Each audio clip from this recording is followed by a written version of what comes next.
말씀을 전했습니다. 그때에 여호와께서 여호사에게 이르되 너는 부싯돌로 칼을 만들어 이스라엘 자손들에게 다시 할례를 행하라 하시매. 아멘. 사명은 역설의 일이다 라는 제목이고요. 우리가 기독교는 역설의 종교 아니겠습니까? 우리가 거꾸로 살아야 할, 이 세상에서 거꾸로 살아내야 할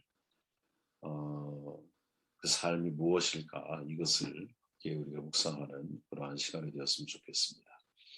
여호수아 5장 기념비를 세웠잖아요. 4장에서 여호수아가. 그리고 이제 여리고 성에 들어가기 전에 이스라엘 백성들에게 할례를 명령하는 내용이죠. 할례는 여러분도 잘 아실 거예요. 하나님께서 아브라함과 맺으신 언약이잖아요. 그죠? 아브라함에게 그 언약을 후손 대대로 지킬 것, 또 그 언약의 표징인 할례를 명령하시죠. 창세기 17장에 보면 그 이후 이스라엘은 애굽에서 큰 민족으로 성장을 하게 되고, 또 출애굽과 시내산 언약을 통해서 하나님의 거룩한 백성으로 세워지게 됩니다. 출애굽기 12장에 의하면 애굽을 떠나기 전에 이스라엘 백성들은 모두가 할례를 행하게 되죠. 그리고 여호수아 5장에서 출애굽 이후 태어난 새로운 세대들을 위해서 길갈에서 다시 할례가 행해져요. 출애굽 때와 가나안 때는 상황이 많이 다르잖아요. 지금은 가나안 족속과 전쟁을 앞둔 상황이거든요. 적지에 들어선 거예요. 어떻게 보면. 그런데 이런 상황에서 할례를 명하시는 이유가 뭘까? 우리가 잘 알지만 야곱의 딸 디나의 사건을 기억하시잖아요. 세겜 족속을 할례를 통해서 움직이지 못하게 하고 그 이후에 세겜 족속을 다 죽이는 사건을 우리는 보았죠. 이제 그런 위험성이 있는 순간에 할례를 명령하고 계시니 이것을 우리가 어떻게 이해를 해야 하나 라는 질문을 가지고 말씀을 함께 나누어 갔으면 좋겠습니다. 2절 말씀을 읽었으니까 이제 먼저 할례의 의미는 승리를 위한 포기랍니다. 승리를 위한 포기. 승리하려면 포기해라. 쉬운 말로. 이렇게 우리는 이해할 수 있다는 거예요.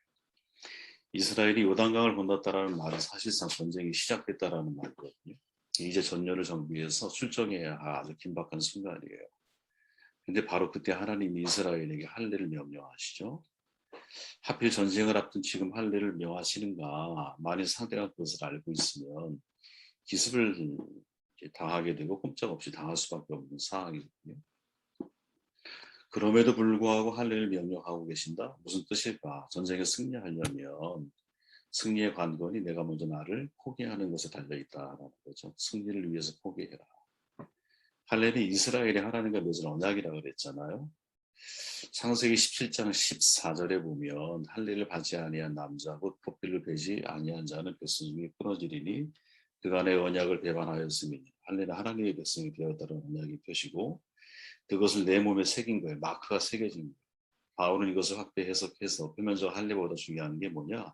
내면의 할례를 받아라라고 강조했다라고 우리는 알고 있죠.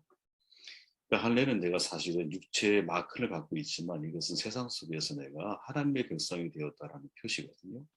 내 비록 몸은 대한민국에 있고 대한민국 법의 적용을 받지만 내 마음은 하나님의 백성이 되었고 내 영적인 신분이죠. 말씀의 법의 적용을 받으며 살아가는 것이거든요. 이것이 육체의 할례를 통해서 마음의 할례까지 연결되어지는 매우 중요한 신앙관이라는 거죠. 결국 할례라고 하는 것은 내 인간적인 속해 있는 것에 대한 권리를 포기하고 하나님의 백성으로서의 권리를 붙드는 거거든요. 그러니까 사명은 사실은 이 권리 포기의 길을 걸어간다는 거예요.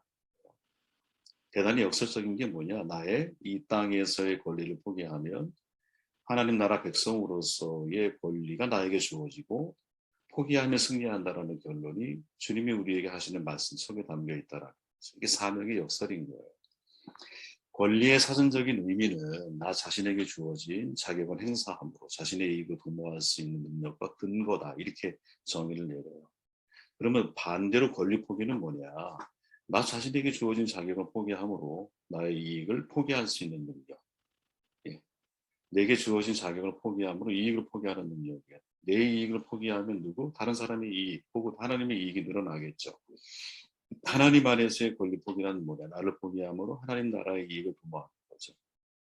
사실 사람은 누구나 단 한 번뿐인 인생을 살아가잖아요. 그죠? 그렇게 자기 인생의 주인이 되어 살아가는 것이 뭐 그리 큰 잘못일까 이런 생각을 하게 돼요. 그래서 대부분 사실은 그런 인생은 사람들을 선택하며 살아가거든요. 그러나 하나님의 백성은 내가 그리스도인이 된다라는 것은 내가 어디서 와서 어디로 가게 된다라는 것을 안다는 거예요. 그래서 오늘 내가 무엇을 선택해야 할지가 점점 분명해지는 거죠. 그러니까 하나님은 할례를 통해서 이 땅에서 하나님의 백성으로 살아가라고 우리에게 말씀합니다. 자기 소견에 옳은 대로 사는 것과 하나님 말씀의 지시를 따라 사는 것 중에 과연 어떤 삶의 가치가 있을까? 네?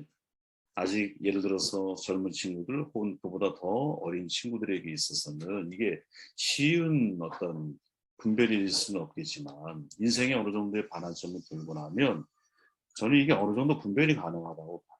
자기 소견에 옳은 대로 사는 것, 하나님 없이 세상 속에서 자기의 만족을 위해 살게 되어 있죠. 그것은 결국 험으로 끝나기 마련이거든요. 호렙산에서 여러분 하나님께서 모세에게 내 발에 신을 벗으라라고 말씀하셨듯이 우리가 예전에 5장에도 보면 여호수아를 향해서 15절에 내 발에 신을 벗으라 내가 선 곳은 거룩하니라 라고 말씀을 하시죠.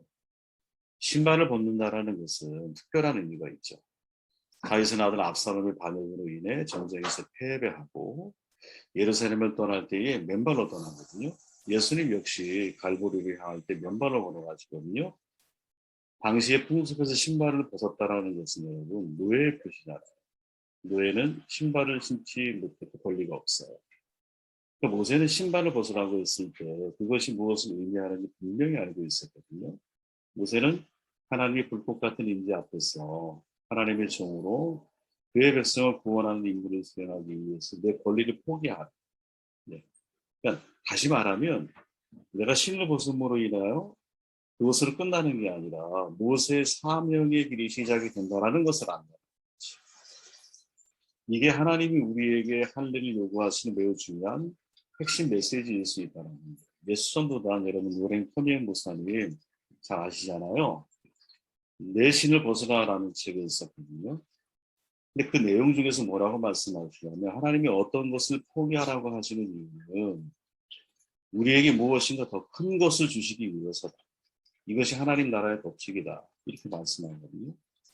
그러니까 우리가 가진 기득권을 포기하면 그러면 그때 비로소 우리는 승리를 얻게 될 것이다 라고 이 커니엔 목사님 이야기입니다. 저는 이 말에 동의하거든요. 여러분 잠시만요.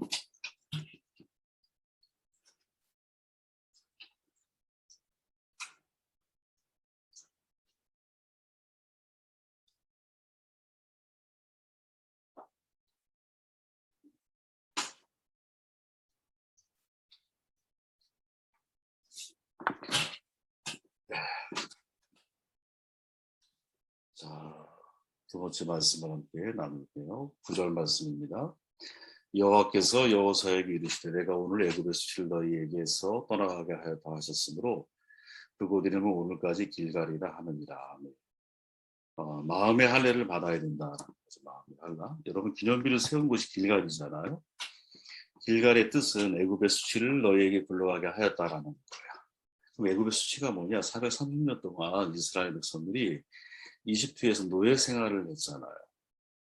그렇게 이 길갈이란 이름의 의미가 우리에게 교훈하는 게 뭐냐? 오직 예수를 믿음으로 가나안 땅에 들어간 하나님의 자녀는 애굽의 수치가 벗어진 자라는 거예요.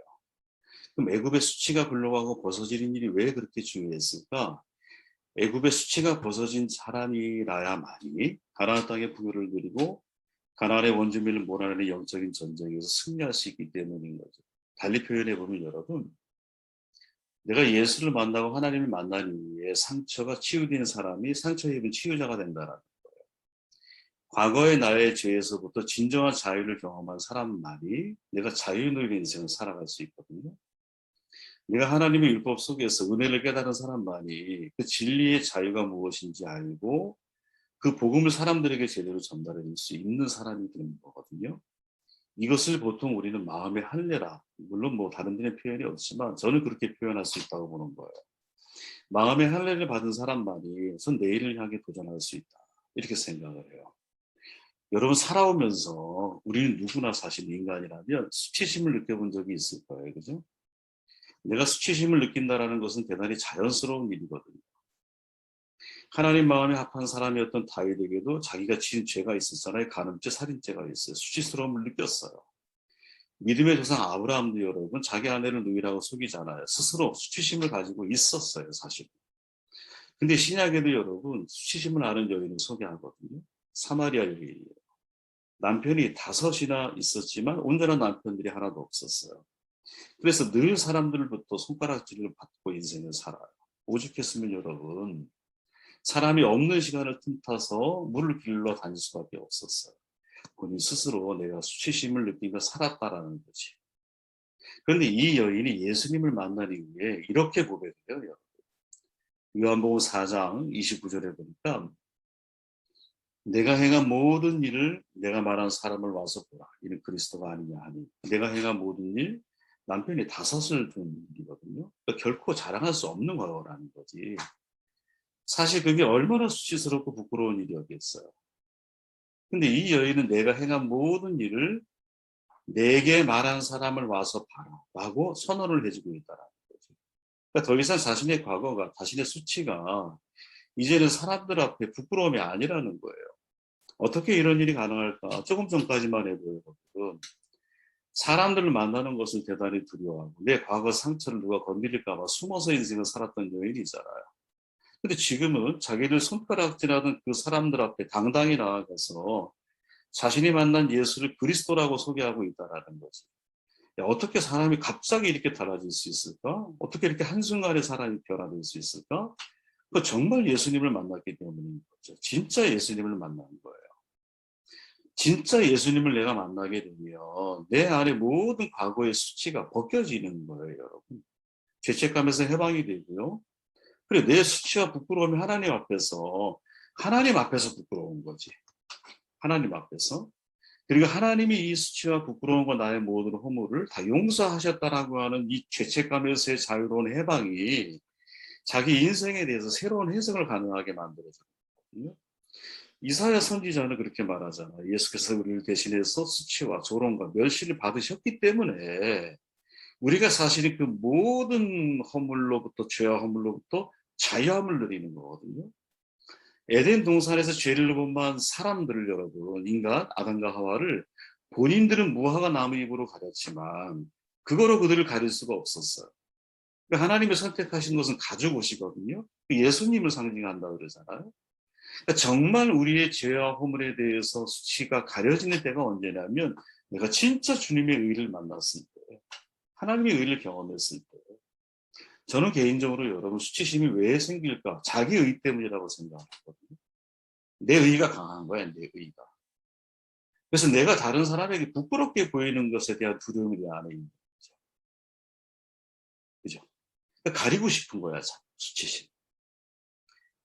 그러나 내 의를 자꾸 내 의를 드러내려고 하는 마음을 가지고 있다 보니 상대적으로 내가 누군가에게 부족하고 죄를 짓고 허물이 많을 때 이 모든 것들을 은폐허폐를 하고 싶은 마음이 우리 가운데 있지. 근데 진짜 우리가 하나님을 만나고 나면 이게 아무것도 아니라는 사실을 깨닫게 돼요. 사도 바울이 내가 죄인 중에 교수다. 여러분 이게 립 서비스가 아니에요. 진짜 바울은 자기의 삶을 더 깊숙이 해부에 들어갈수록 야 정말 내 안에 간디와 히틀러가 공존한다는 테레사 수녀의 말처럼 그런 마음을 본인이 느끼는 거거든요.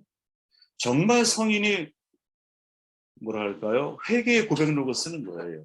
정말 성인이 되어갈 때. 정말 우리가 하나님 앞에서 내 자신의 모습을 발견해 가기 시작할 때 야 내가 얼마나 사실은 뭐랄까 초라하고 그리고 얼마나 많은 죄성을 가지고 있고 정말 끊임없이 하나님을 내가 배척하고 멀리하고 외면하고 마음에 두기 싫어하는 성향을 가지고 있는지를 적나라하게 내가 발견하고 알아가는 거거든요. 그렇게 내가 내세우고 있는 모든 의의가 하나님 앞에 너무나 부끄러운 거지. 그래서 오히려 나의 의의가 아니라 하나님의 의의를 부르게 되고 나의 잘남이 아니라 하나님이 나를 얼마나 사랑하고 불쌍히 여기시는지에 대해서 더 소중한 가치를 내가 자꾸 발견하게 되는 거지. 여러분 이 은혜가 있었으면 좋겠어요. 저는 이게 마음의 할례라고 봐. 내 마음이 진짜 할례를 받는 거야. 예? 육체의 할례는 내가 하나님의 백성에 대한 육체적인 표징이요 마크라고 한다면 진짜 우리에게 필요한 것은 이러한 마음의 할례인 거죠. 나는 죄인이야. 하지만 이 모든 죄를 예수 그리스도가 의의 옷으로 나를 덧입혀 주셔서 나는 의로운 자가 됐어. 이제는 내가 사는 게 아니야. 나의 모습을 통해서 예수님이 드러나는 삶을 내가 살아야 돼. 이 마음을 가지고 살아가는 거죠. 그렇게 더 이상 내가 나를 자랑하기 위한 것이 아니라 말세가 되면 사람들이 자기를 자랑한다 그러잖아. 지금이 그런 시대이죠. 지금은 여러분 자존감이 낮은 문제의 시대가 아니라 자아 비대증의 시대거든요. 자아가 너무 커졌어요. 지금 거꾸로 그런 시대가 돼가고 있어요. 지금. 그런데 이거는 완전한 자기 의죠. 내 의를 드러내기 위함이 아니라 나는 한없이 하나님 앞에 부끄러운 죄인이고 죄인 중에 괴수야. 오히려 이러한 고백과 이러한 삶의 행동을 통해서 하나님의 의를 드러내려고 하는 사람이 되는 이게 얼마나 중요한 문제인가 라는 생각을 하게 되었어요. 13절 말씀을 읽고 제가 말씀을 합니다. 자, 여호수아가 여리고에 가까이 있을 때에 눈을 들어본즉 한 사람이 칼을 빼어 손에 들고 마주 서 있는지라. 여호수아가 나아가서 그에게 묻되 너는 우리를 위하느냐 우리의 적들을 위하느냐 하니 그가 이르되 아니라 나는 여호와의 군대 대장으로 지금 왔느니라 하는지라. 여호수아가 얼굴을 땅에 대고 엎드려 절하고 그에게 이르되 내 주의 종에게 무슨 말씀하시나 하려 하시나이까. 여호와의 군대 대장이 여호수아에게 이르되 내 발에서 신을 벗으라. 내가 선 곳은 거룩하니라 하니 여호수아가 그대로 행하니라. 아멘. 믿음의 할례를 받아야 한다는 거죠. 되게 중요한 내용입니다. 군대 장관을 만나러 여호수아가 같이 대화를 합니다. 아마 여호수아가 여리고를 공격하기에 앞서서 혼자 밤에 그 근처로 간 것처럼 보여요. 얼마나 사실 긴장이 됐을까요? 근데 갑자기 어디서 사람이 칼을 빼고 오는 거야. 매우 놀랍겠죠. 그래서 물어요. 야, 너는 우리 편이야? 아니면 적들의 편이야? 어떻게 보면 당연한 질문이잖아요. 그죠? 그러니까 누군지 모르니까. 근데 그때 군대의 대장이 뭐라고 말하냐면 아니다. 이렇게 말을 해요. 자, 생각해 보세요. 누구 편이냐라고 물으면 야, 나는 내 편이야. 혹은 나는 너의 적군이야. 뭐 적이면 말을 안 했겠지만 어쨌든 편을 물으면 편으로 대답하는 게 사실은 맞는 거죠. 근데 아니라고 말을 해요. 무슨 뜻일까? 나는 네 편도 아니고 적군의 편도 아니다. 라는 말을 아마 이야기하는 것 같아요.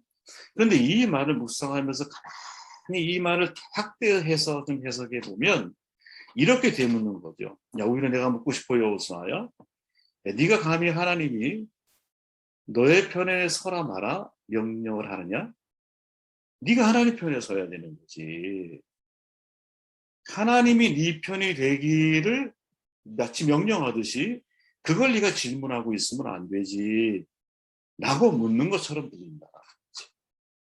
이 군대 장관의 말. 여러분 링컨의 이야기 아시잖아요. 패전 위기에 처했어요. 한 참모가 말하잖아요. 하나님이 우리 편이 되도록 함께 기도합시다. 참모의 그걸 건의해요. 이 말을 링컨이 듣고 뭐라 그래요? 야, 내가 염려하는 거는 하나님이 내 편이 아닌가 하는 것이 아니야. 내가 하나님 편인가 아닌가 하는 거야. 여러분 하나님이 누구 편일까요? 한번 생각해 보십시오. 1등과 꼴등이 있어요. 하나님이 누구 편일까요? 네. 신앙을 가지고 있을 때 여러분 법원에 가면 변호사 판사들이 제일 괴로워하는 뭐라 그러죠? 법정이 그리스도인들 특히 이제 목사님이 와서 재판을 받을 때 다들 아주 힘들어한대요. 이유가 뭐냐면 저마다 자기 편의 하나님을 이야기하니까. 도대체 뭐가 맞을까요? 그죠? 저마다 자기 편의 하나님을 말하다. 내가 믿는 하나님은 그런 하나님이 아니야. 이렇게 말한다는 거지. 저는 여러분 이거야말로 정말 무서운 우상 신앙의 그 속에 기복적인 신앙의 그 속에 아주 자리 잡혀 있는 잘못이라고 저는 보거든요. 믿음의 방향이 여러분 나를 위한 하나님이 맞춰져 있다는 그건 우상신앙. 왜? 내가 우상이 되었기 때문에. 이런 믿음이 기복신앙을 만들어가는 거예요. 근데 내 믿음의 방향이 하나님을 위한 나에게 맞춰져 있다면 그건 방향이 옳은 거예요. 왜? 여호와 하나님을 믿는 신앙이기 때문에. 자, 출애굽의 목적을 출애굽기에서 모세가 뭐라 그래? 광야에서 나를 예배하게 한다. 예배하는 자로 세우기 위함이에요. 이 예배의 트레이닝을 지나고 나서 약속의 땅 가나안을 주신 목적이 뭐예요? 새싹 나라가 되기 위해서. 왜? 모든 민족을 하나님을 예배하는 사람으로 돕기 위해서. 그렇게 진짜 신앙의 방향은 여러분 하나님이 나를 예배하기 위해 필요한 게 아니라 내가 하나님을 예배하기 위해서 존재하는 거예요. 그러니까 나를 위한 신이냐? 하나님을 위한 나인가? 이것이 세상의 신과 하나님을 구분하는 이 경계 지점이라는 거야. 저는 이것을 달리 표현해 보면 우리의 믿음에 할례를 받아야 한다는 거야. 할례를. 하나님 이 문제를 해결해 주시옵소서. 흔한 기도죠. 저도 그런 기도합니다. 근데 이런 기도의 자리에서 하나님 당신이 원하는 게 뭡니까? 제가 그것을 하겠습니다. 이것을 고백하는 자리로 나아가야 한다는 거죠. 왜? 예수님의 마지막 기도문에 보면 아버지 당신의 뜻이 내 삶 가운데 이루어지기를 원합니다. 겟세마네 기도잖아요. 그렇죠? 그러니까 승리를 한다 그러면 이 승리는 내 승리가 아니라는 거죠. 하나님의 승리여야 한다는 거죠. 그리고 하나님의 승리를 위해서 나는 하나님이 동역자로 나를 부르셨기 때문에 그 동역, 나를 통해서 일하시는 그 사명 감당을 통해서 하나님을 영화롭게 하는 일들로 귀결되어지는 게 맞는 거지. 그거로 인하여 내가 나의 만족이나 혹은 나의 기념비를 세우는 것이나 이 방향으로 흘러간다면 완전한 실패라는 거죠. 근데 우리의 신앙을 가만히 놓고 보면 그 방향이 자꾸 하나님을 위한 내가 아니라 하나님을 위한 믿음이 아니라 나를 위한 하나님을 찾고 있다는 거죠. 정말 우리의 육체의 할례, 마음의 할례, 이 믿음의 할례 중요한 문제가 아닌가? 저는 그런 생각을 해보게 되었어요. 여러분 기독교는요 역설의 종교예요. 확실히 하나님은 역설의 하나님이시죠. 당연히 우리의 인생은 여러분 역설입니다. 왜?